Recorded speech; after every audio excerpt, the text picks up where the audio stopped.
Hello friends, I Dr. Shamsher Singh welcome you all on my YouTube channel Pharma Learning. So today I am going to discuss on a very important topic that is antacid and its benefit.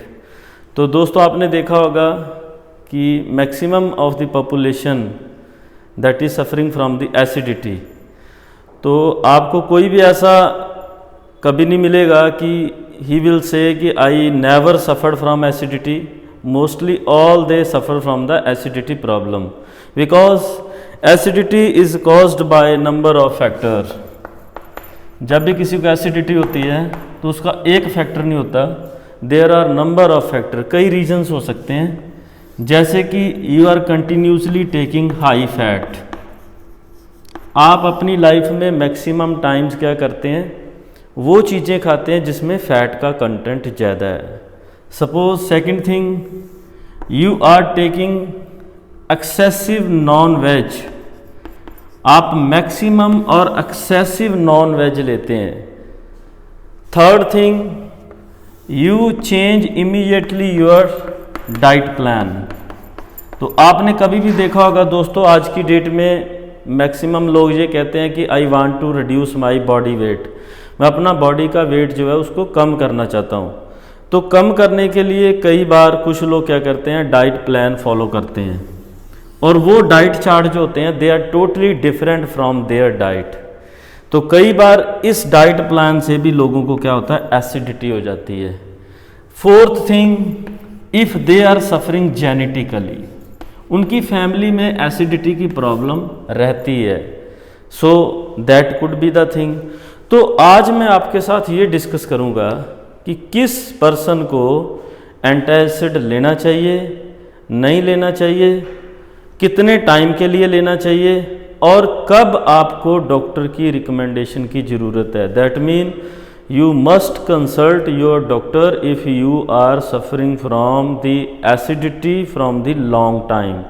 तो ऐसा नहीं है कि this is a normally anything which you can take at any time. तो ये तो medicine है, ऐसा नहीं आप कभी भी खाते रहें। तो मोस्टली हम देखते हैं कि कुछ लोग ये कहते हैं whenever they visit to doctor, वो डॉक्टर के पास चले जाते हैं और वहाँ पे जाके ये कहते हैं कि डॉक्टर साहब मैं तो एंटासिड बहुत टाइम से ले रहा हूँ, तो मैं आपके पास आया हूँ because I am having a GIT problem, मेरे को डाइजेशन नहीं होता खाना, या मेरे को ये दिक्कत है, मेरे को हार्ट बर्न है, मेरे को एंजाइना है। तो जब डॉक्टर वहाँ पे ये लिख देता है कि I recommend you should take pantoprazole with this, तो वो कहते हैं कि सर ये तो हम 6 मंथ से खा रहे हैं। तो that's why it is important that आपको कब खाना चाहिए, कितने टाइम के लिए खाना चाहिए, और किस किस टाइप के पेशेंट को ये नहीं लेना चाहिए। That mean what are the side effect of the antacids. तो दोस्तों चलते हैं, what are antacids. So as if you see the name that is anta mean against acid, वो सब्सटेंस जो आप अपने एसिड के अगेंस्ट ले रहे हैं। तो मैंने लास्ट लेक्चर में आपके साथ ये डिस्कस किया था कि हमें अगर एसिडिटी हो तो क्या करना चाहिए। तो फर्स्ट लेक्चर में मैंने आपके साथ ये डिस्कस किया था एसिडिटी क्या होती है और आपकी बॉडी में एसिड कैसे बनता है। फिर मैंने सेकंड लेक्चर में आप लोगों के साथ ये डिस्कस किया कि अगर आपको एसिडिटी हो जाए तो how you can reduce your acidity by taking some natural substances, जो अपने घरों पे स्पाइस यूज़ करते हैं या खाने में कुछ ऐसे प्रकार के सब्सटेंस यूज़ करते हैं जिनका आप यूज़ करके अपनी एसिडिटी को या मॉडिफाई करके अपनी एसिडिटी को कम कर सकते हैं। उसके बाद मैंने थर्ड पार्ट में आप लोगों के साथ डिस्कस किया कि if you are suffering from acidity तो आपके बॉडी में क्या क्या सिम्टम आ सकते हैं और आप इसको कैसे डॉक्टर के पास जाके या लेबोरेटरी पे जाके डायग्नोस कर सकते हैं। उसके बाद दोस्तों मैंने फोर्थ पार्ट में आपके साथ डिस्कस किया कि what are the drugs which act as a antacid, और उसमें मैंने आप लोगों के साथ proton pump inhibitor, H2 antagonist, prostaglandin analogue, और उसके बाद मैंने एंटीकोलिनर्जिक ड्रग्स आपके साथ डिस्कस की। So today is the 5th part of my presentation.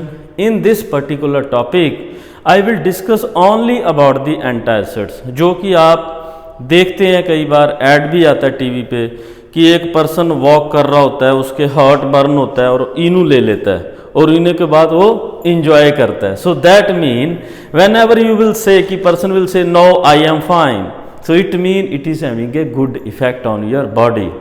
तो ऐसे दोस्तों कई एंटासिड आते हैं, जेलोसिल भी आता है, सुक्लरफेट भी आता है, इनू भी आता है।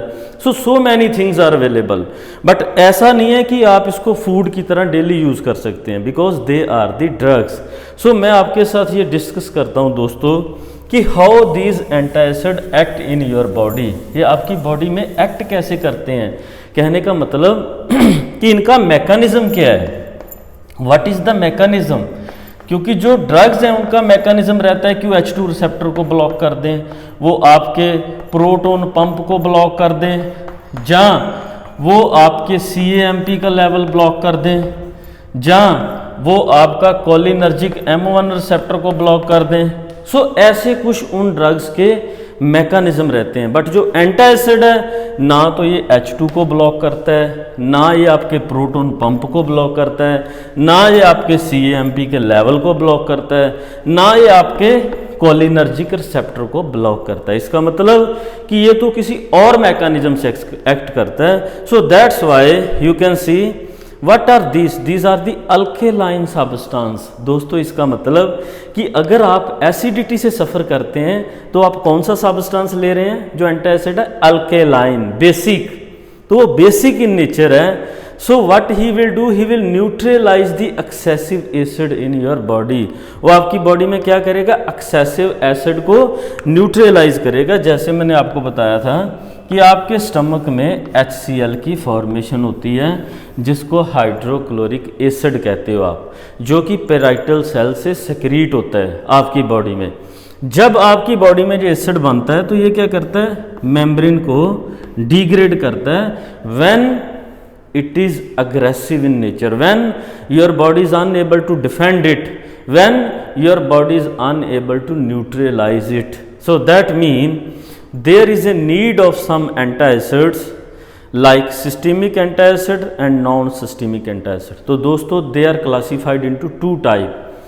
Systemic, it indicate that they go into your blood circulation, systemic system. Non-systemic, that mean it never enter in your blood and they act on the peripheral parts. Peripheral mean in the GIT tract only. So दोस्तों दो तरह के आपके antacid होते हैं। First is a sodium bicarbonate, sodium citrate, जिसको आप systemic antacid कहते हैं। दूसरा आपका एंटासिड आ जाता है calcium, magnesium, aluminium, calcium carbonate, magnesium hydroxide, aluminium hydroxide. तो दोस्तों इस वीडियो को आप जरूर देखें, क्योंकि इस वीडियो में मैं आपको A to Z ये क्लियर कर दूंगा कि किस पेशेंट को एंटासिड नहीं लेना चाहिए।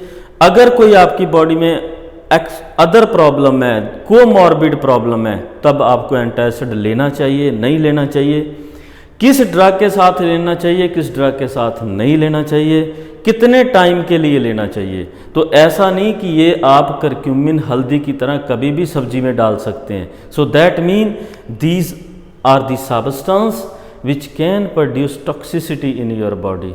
तो इसको जरूर ध्यान में रखें। तो जो फर्स्ट दोस्तों इसमें आ जाता है neutralising. So the first how they act in your body, that means they reduce the acid reaching the duodenum by neutralizing। कहने का मतलब कि जब आपका यहाँ पे एसिड बना तो जो आपका इंटेस्टाइन है वहाँ पे दोस्तों ये एसिड को नहीं जाने देता, यहाँ पे ब्लॉक कर देता है। कैसे? Bye neutralising hair. सो इसका मतलब हुआ कि if it neutralize it mean it react chemically, ये उसके साथ केमिकली रिएक्ट करता होगा।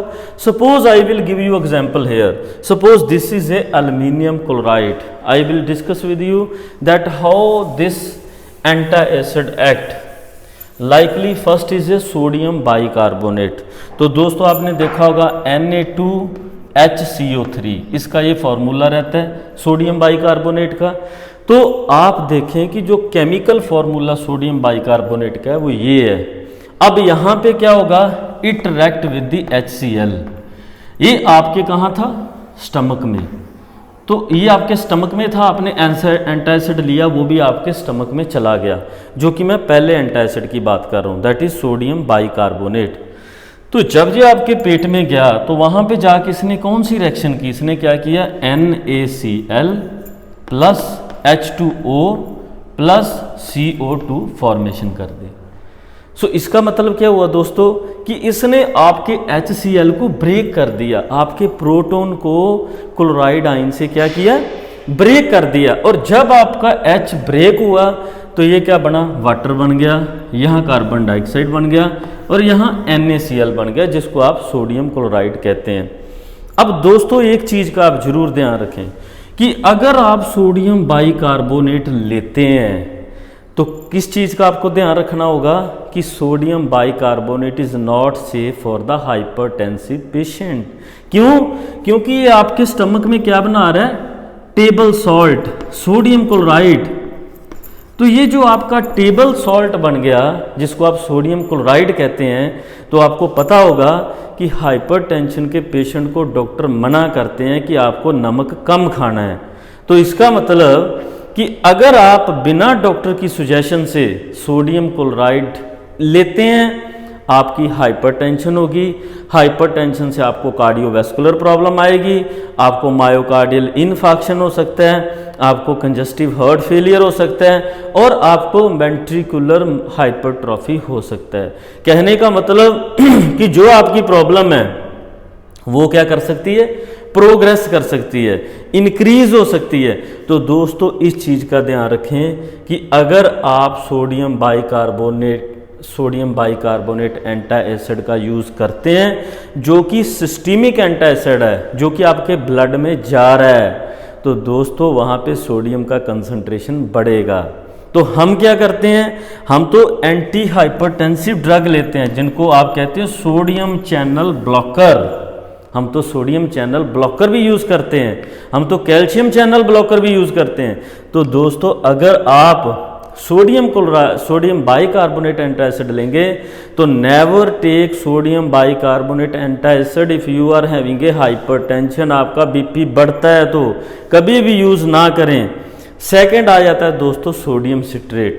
सेम सोडियम सिट्रेट में भी सोडियम है, तो ये तो आपकी बॉडी में बनेगा ही बनेगा।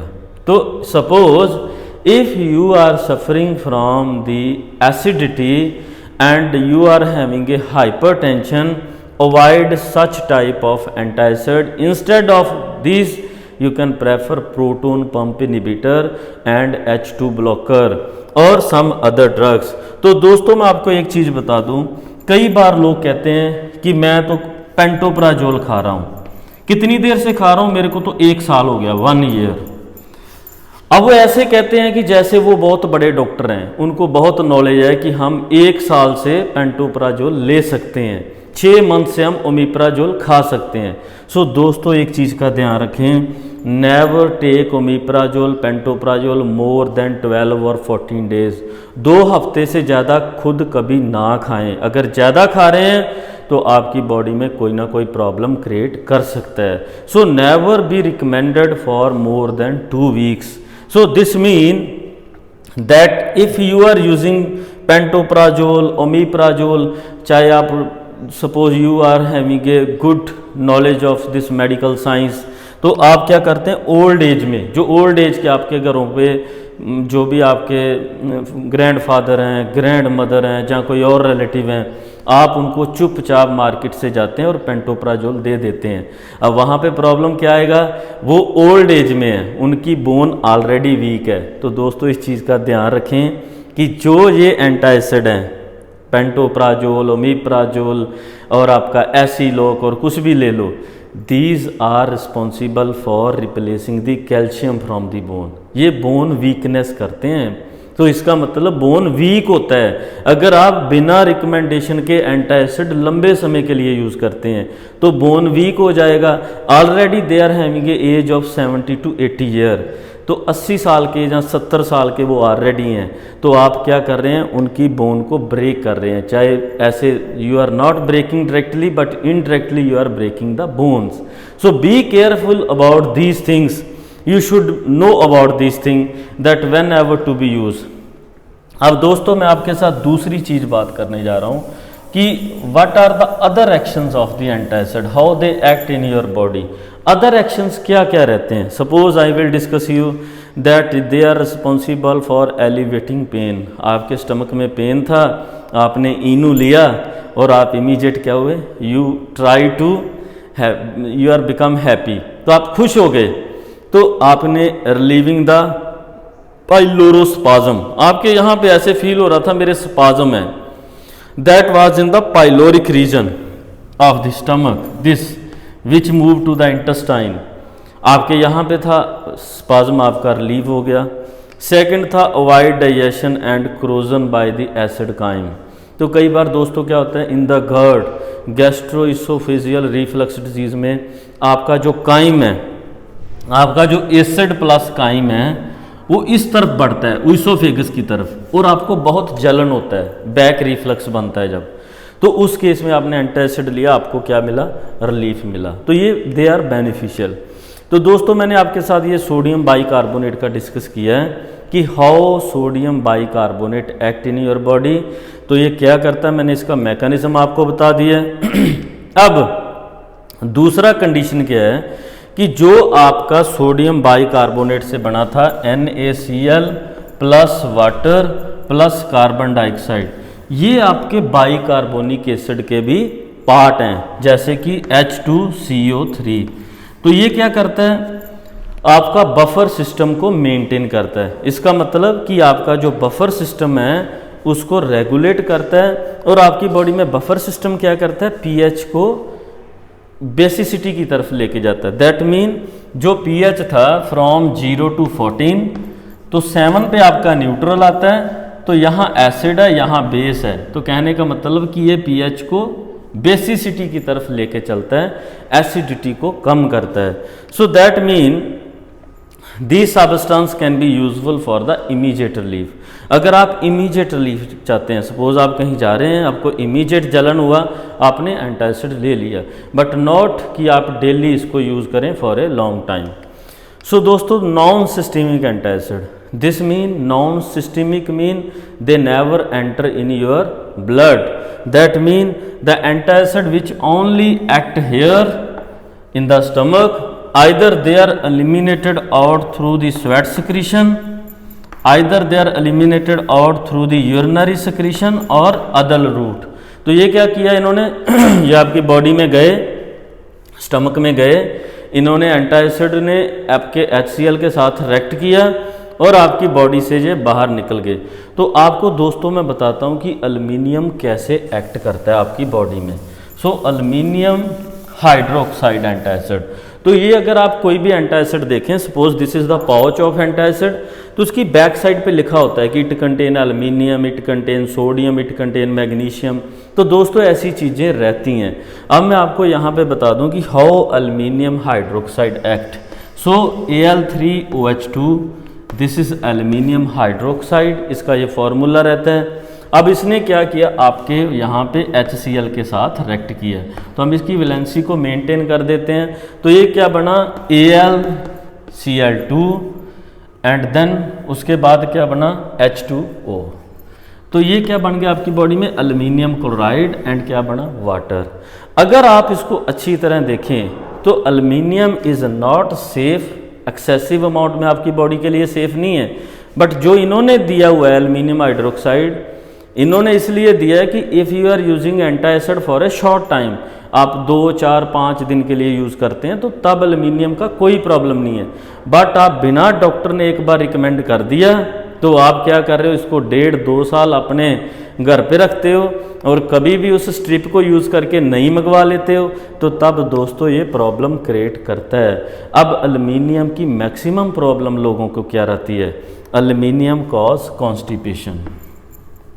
दोस्तों अगर आप aluminium containing antacid long time के लिए यूज़ करते हैं, तो एल्युमिनियम आपकी बॉडी में क्या कर देता है, कॉन्स्टिपेशन। अब एक साइड से आप किससे सफ़र कर रहे हैं, एसिडिटी से, और दूसरी साइड में आपका क्या हुआ, जो आपका स्टमक के बाद इंटेस्टाइन में यहाँ पे बॉल मूवमेंट था। बॉल मूवमेंट मीन आपकी गंदगी, वेस्ट जो बाहर निकालते हो आप एनस से, जो आपका वो बॉल मूवमेंट था उसको क्या किया इसने, कम कर दिया। अब अगर आप सोचें कि हमारा बॉल मूवमेंट कम होता है तो क्या होगा, कॉन्स्टिपेशन, जिसको आप कब्जी कहते हैं। तो आपको दोस्तों जब कॉन्स्टिपेशन हो जाएगा, ऊपर से आपका एसिड बढ़ा हुआ है, तो समझो आपको अब डबल प्रॉब्लम आई। क्या पता आपको हार्ट बर्न हुआ हो, तो आप अब डॉक्टर के पास जा रहे हैं। अब डॉक्टर को आप सच नहीं बता रहे कि आप पहले क्या खाते रहे।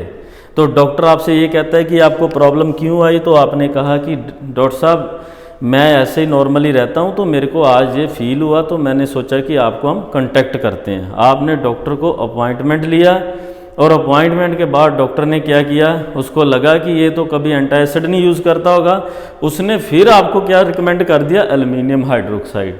तो आपने फिर स्टार्ट कर दी अपनी गाड़ी। अब जब आपने दोबारा फिर खाना शुरू किया तो ये प्रॉब्लम आपकी फिर स्वेयर हो गई, it was swear, day by day बढ़ती गई। अब आपने सोचा कि शायद इस डॉक्टर को नॉलेज नहीं होगी, तो मैं डॉक्टर चेंज करता हूँ। तो that's why it is important कि आप जब भी ये काम करें तो it is not the fault of your doctor, ये फिजिशियन का फॉल्ट नहीं है। आपने उसको सच नहीं बताया, जब आपने ये नहीं बताया कि मैंने किसी भी पर्सन के कहने पे एंटासिड लेना स्टार्ट कर दिया। तो दोस्तों पहली चीज़ आ जाती है constipation. What is the second problem? Second problem है कोग्निटिव प्रॉब्लम। सो कोग्निटिव क्या कहते हैं, कहने का मतलब मेमोरी लॉस, याददाश्त चली जाना। अब अगर आप ओल्ड एज में aluminium containing antacid old age के पर्सन को खिलाते हैं for a long time without the recommendation of the doctor, तो दोस्तों ये एल्युमिनियम आपके ब्रेन में भी ट्रांसफ़र करता है, ब्लड ब्रेन बैरियर को क्रॉस कर लेता है, और क्रॉस करने के बाद ये क्या करता है, ओल्ड एज में वहाँ पे अमाइलॉइड बीटा उसका अकमुलेशन बढ़ा देता है। किसमें? आपके हिप्पोकैम्पस में, आपके मिगडाला में, आपके कॉर्टेक्स में। तो जो आपके ब्रेन के पार्ट हैं वहाँ पे अमाइलॉइड प्रोटीन, तो ये अमाइलॉइड क्या होते हैं, they are safe up to limit. जैसे इनकी रेशियो 40 रहती है उसको हम सेफ लेके चलते हैं, बट जब ये 42, 44 रेशियो पे चले जाते हैं, that mean when ever their level is increase, तो ये क्या करते हैं दोस्तों, आपके कोग्निटिव इम्पेयरमेंट करते हैं।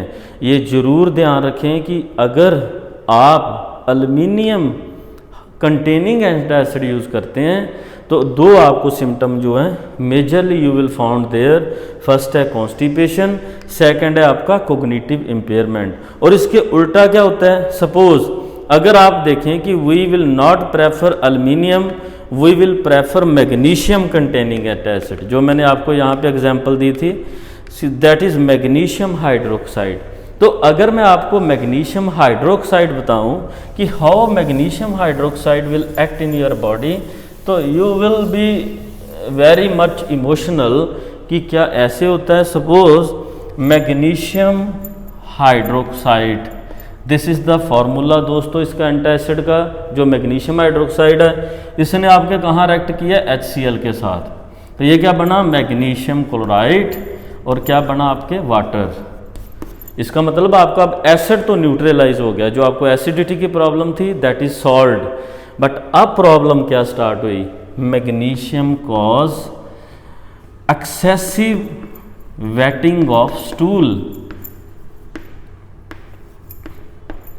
Excessive waiting of your stool, आपके स्टूल में पानी का ज़्यादा आना, इसका मतलब लूज मोशंस। आपको इसने क्या किया, लूज मोशंस लगा दिए। अब अगर आप पहले से लूज मोशन से सफ़र कर रहे हैं, ऊपर से आपने क्या किया, मैग्नीशियम हाइड्रोक्साइड एंटासिड ले लिया, तो दोस्तों आप सोच के चलें कि वहाँ पे आपका जो लूज मोशन को आपने बंद करने के लिए मेडिसिन लिया, सपोज आपने 5-HT3 एंटागनिस्ट ले लिया, जहाँ आपने कोई और ले लिया, तो उस केस में आपका क्या होगा, ये इफेक्टिव नहीं होगा। रीज़न क्यों, क्योंकि आप पहले से ही लूज मोशन से सफ़र कर रहे थे, आपको फूड पॉइजनिंग था, आपको लूज मोशन लग गए, आपने ऊपर से क्या किया, गलती से मैग्नीशियम हाइड्रोक्साइड कंटेनिंग एंटासिड ले लिया, इसने आपके लूज मोशन और बढ़ा दे। And whenever the loose motion your water will be frequently eliminated out through the stool, तो दोस्तों आपको डिहाइड्रेशन हो जाता है, आपकी बॉडी में वाटर का जो लेवल है डिक्लाइन हो जाता है। It mean you will suffer from the water problem, dehydration, low level of water in the blood, उसको कहते हैं हम डिहाइड्रेशन कंडीशन। तो अल्टीमेट अगर आप देखो तो जो आपका सोडियम है, जहाँ आपका मैग्नीशियम है, जहाँ आपका एल्युमिनियम है, जहाँ कोई और एंटासिड है, तो ये कहीं ना कहीं लॉन्ग टर्म यूज़ करने पे आपको प्रॉब्लम क्रिएट करेंगे ही करेंगे।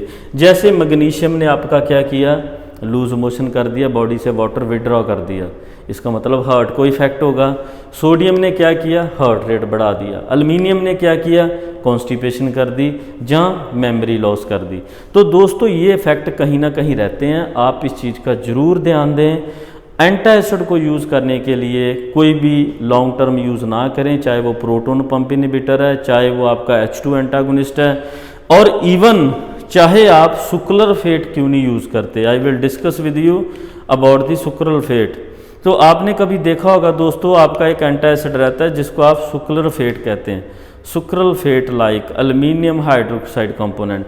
सो I will tell you this thing कि सुक्रलफेट जो है आपकी बॉडी में क्या करता है। ये तो एंटासिड मैंने आपको बता दिया कि इट न्यूट्रलाइज योर एसिड, ये तो आपके एसिड को न्यूट्रलाइज करता है। बट अगर मैं आपको एग्जांपल दूं कि कई बार आप सुक्रलफेट सस्पेंशन ले लेते हैं, एक बोतल आती है अराउंड 100, 200, 250 ml की, आपको रिकमेंड कर देते हैं कि आप सुक्रलफेट यूज़ करें। तो दोस्तों वो क्या करती है, it never interfere your HCl, वो ना तो आपके HCl को कम करती है, ना वो आपके HCl को न्यूट्रलाइज करती है, दूसरा मैकेनिज्म भी नहीं है। Only it form a layer in your stomach. यहाँ पे ये सुक्रलफेट पॉलीसैकेराइड जो है ये आपके यहाँ पे लेयर बना देता है। तो आपको थोड़े दिनों के लिए तो ऐसा फील होता है कि मैं तो बिल्कुल सही हूँ। अगर मैंने नॉन वेज एक्सेसिव बंद किया था, जहाँ जो भी खाना एक्सेसिव खा रहा था मैंने बंद किया था स्पाइसेस, अब कोई no problem, we can take burger, pizza, so many thing, आप स्टार्ट कर देते हैं। और ऊपर से क्या हो जाता है, आपने सुक्रलफेट लेना बंद कर दिया।